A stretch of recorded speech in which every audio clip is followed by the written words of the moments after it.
Now, I would like to invite Ms. Evangeline to share her perspectives on the topic.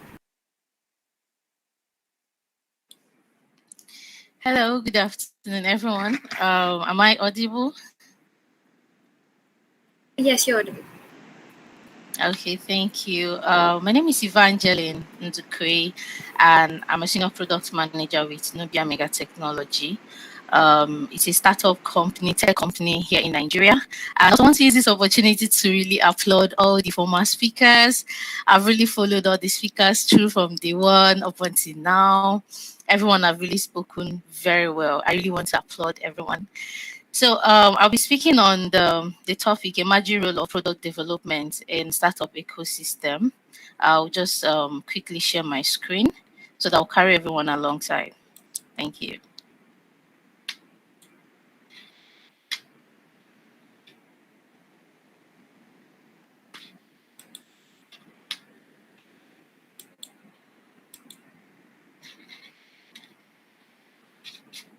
Okay.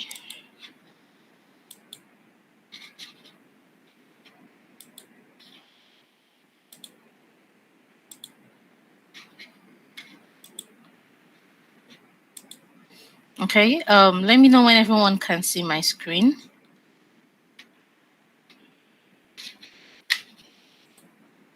Can you see my screen? Yeah, it's visible. Hello? Yeah, Evangeline, your screen is clearly visible. Oh, okay, thank you. Thank you. So speaking on emerging role of product development for market penetration in startup ecosystem, um, product development at is on this present day has played a significant role in market penetration for startups and its ecosystem. And also research has shown that it is important for startup entrepreneurs to pay attention to value, user problems, and create solutions using technology that is targeted at user needs. All right. Most startup company just jump into someone, for instance, just wakes up and has an idea and they realize, okay, there is money booming in this area, and they want to just go on there and start making money without looking at what is the problem people are having that they need to solve, what solution are they bringing into the society, what value are they bringing into the society. And because of these single actions, research shows that most startup companies that start without understanding the processes involved in starting a company as an entrepreneur fail within 2 to 3 years after their product launch. All right. So startup entrepreneurs need to learn to understand that what they are bringing into the society, into the startup ecosystem is value. Because when you create value, definitely money follows through. But when the attention is on money, you definitely lose out on the value and you definitely fade out from the market, because the people you are going to send the product to have problems.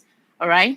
So let's look at things to consider for startup market penetration.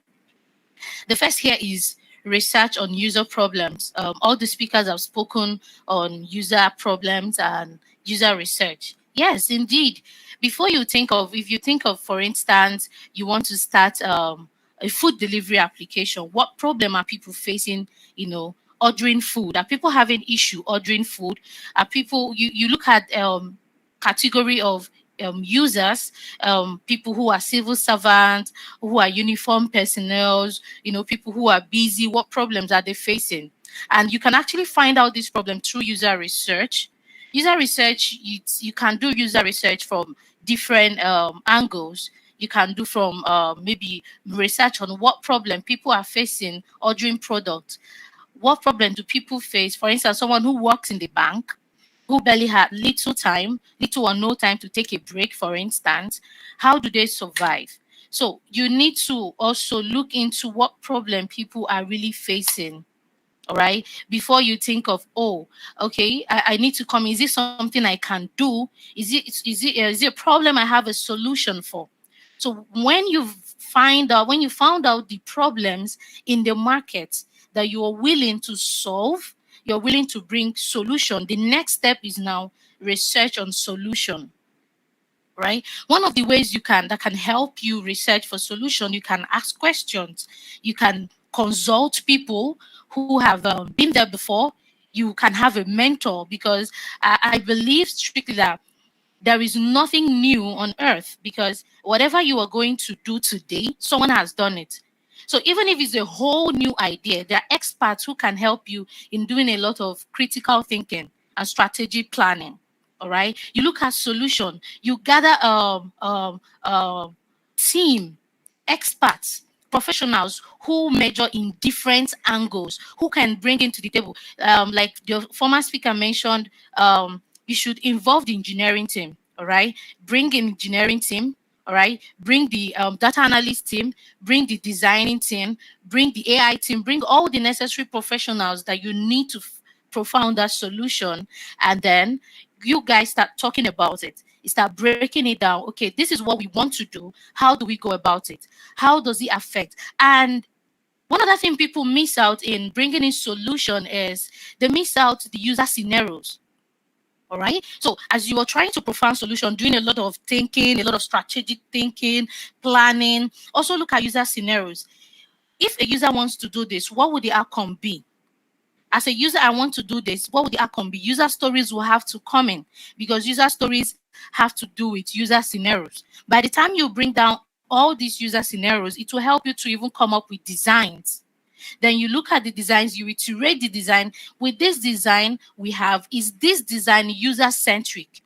What I mean by user centric is, does this design, with this design, does it have a simple UI that even someone who is not a tech savvy, can they understand the platform with this design? Someone who does not know how to handle a mobile phone or handle anything technology, would they see this application and is easy to go by? So in bringing in solutions, all right, in bringing in solutions, you have to consider a very good simple UI. By the time you're done doing all this planning, solutioning, the next thing you have to do is research on your competitors.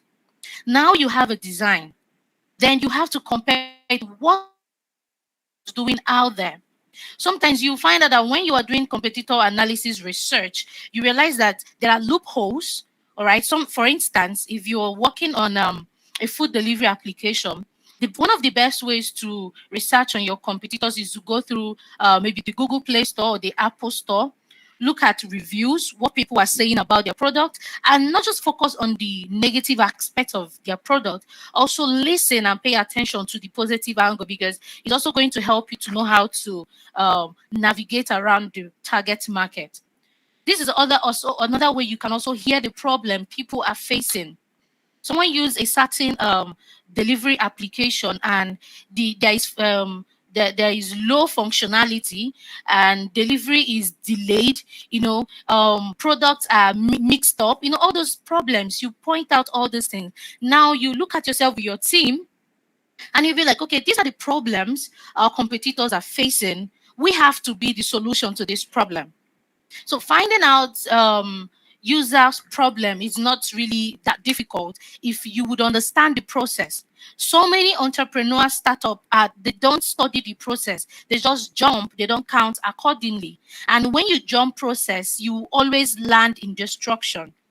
You end up pushing out a product that does not have a simple UI. Nobody wants to use it. It's not solving any user problems.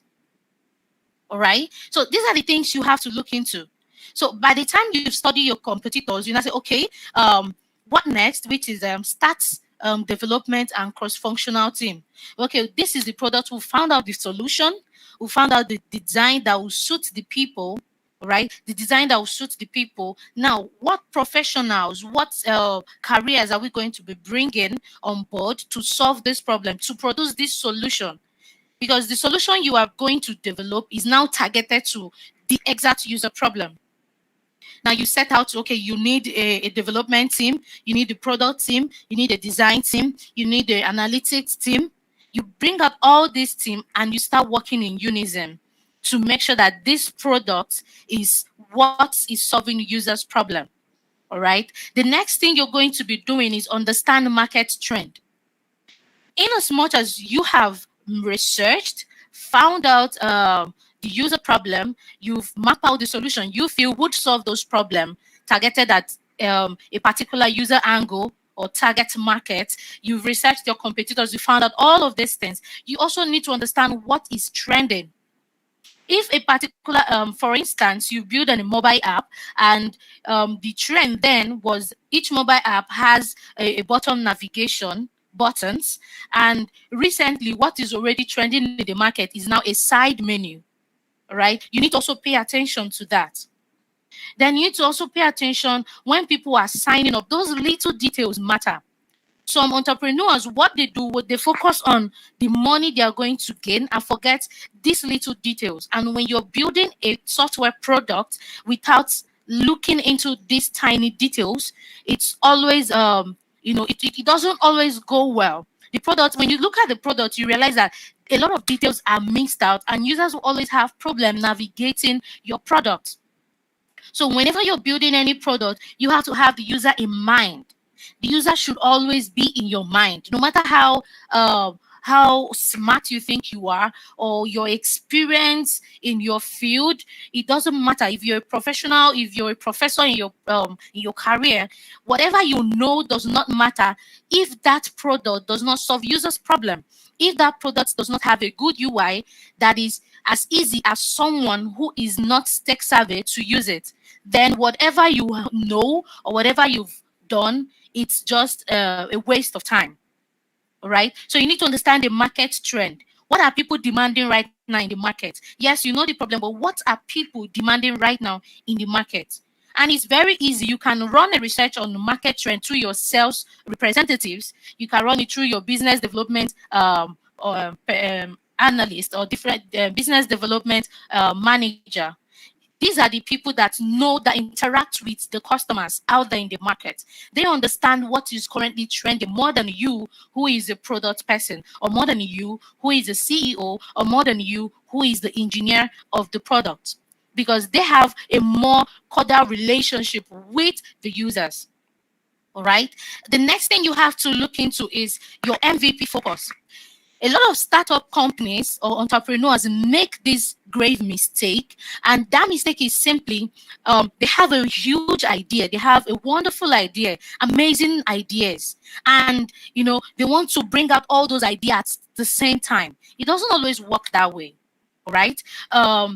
When you want to bring out everything, you end up a product that it's supposed to take you 3 or 6 months to get out there in the market ends up taking up to a year, to go out there in the market. And user problem is according to phases. Yeah, user problems is according to phases. That a user have this problem. For instance, I'm a user as a product manager. I also see myself as a user because that's actually the best way to, represent, because I represent the users between the engineering team and the design team. All right. If I have a problem of getting, for instance, I'm a user who finds it difficult to get mechanic, and each time I'm driving on a lonely road, my car spoils. I find it difficult to get to my destination. That was my problem as at then.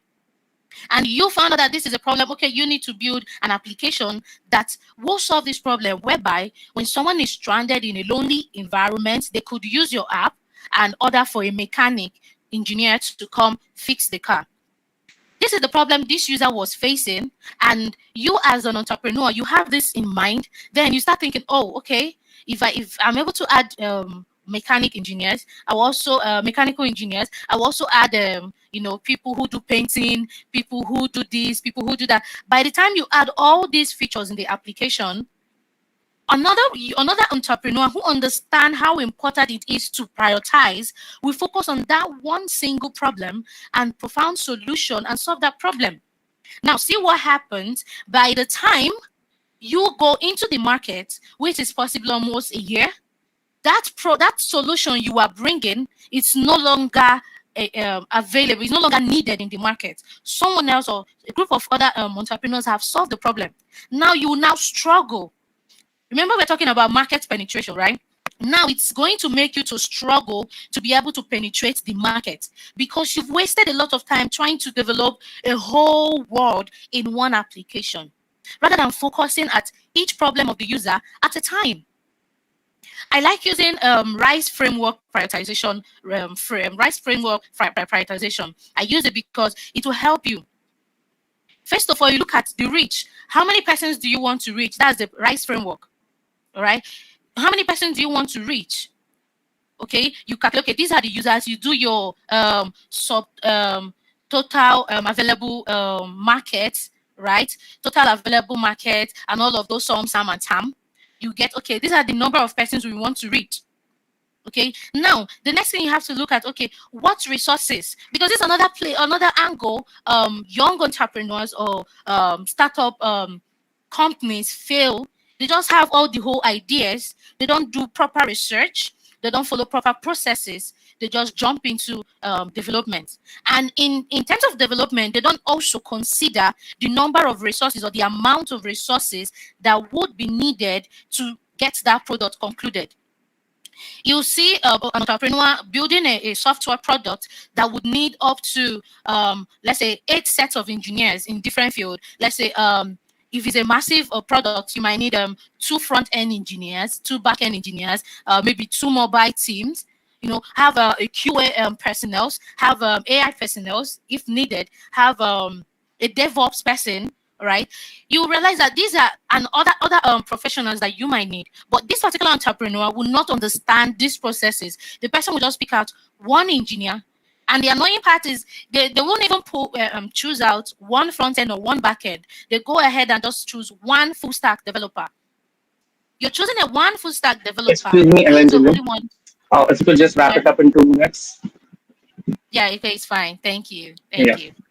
So it's important to prioritize whenever you are building a product, right? It's important to prioritize. Look at the first things, take the features to solve each problem one step at a time. All right. Then the next thing you will do is consistent update on the product. Consistently research on user problem. That your product is solving a particular user problem now does not mean there will no longer be another user problem coming up in the future. So you would need to consistently research on user problems and update your product to suit what is actually in the market. All right. So these are the things that startup entrepreneurs need to bear in mind whenever they want to penetrate the market using a software product. In conclusion, the role of product development for market penetration for startup ecosystem can be visible and measurable only when the focus is on value, problem solving, and necessity rather than just opportunities. Thank you so much. I would like to thank Ms. Evangeline Dalke for a beautiful speech. And further, I would also like to request you, Evangeline, to just share your email in the chat box for any queries that attendees might have.